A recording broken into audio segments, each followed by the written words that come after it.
আজকে বাইবেল আড়তে অনেক তরমুজ নেমেছে, বিক্রি হচ্ছে পিসবাও, খাওয়া বিক্রি হচ্ছে।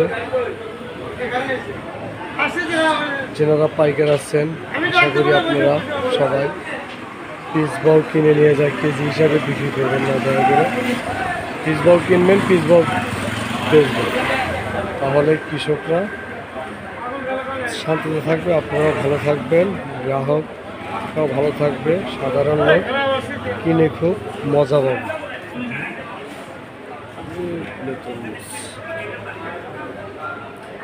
সবাই সহভাগ কিনে পিসবাও বিক্রি করবেন। ধন্যবাদ সবাই।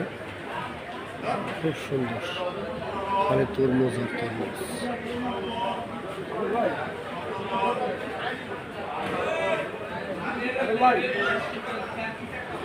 আমরা সহভাগ বিক্রি করছি, সবাই চলে আসেন বাইবেল আড়তে। আমরা পিসবাও তরমুজ বিক্রি করতেছি, আপনারা সবাই কিনে নিয়ে যা পিসবাও বিক্রি করবেন। ধন্যবাদ। ভিডিওটা বেশি বেশি ছড়িয়ে দিবেন, সবাইকে দেখার সুযোগ করে দেবেন। ধন্যবাদ।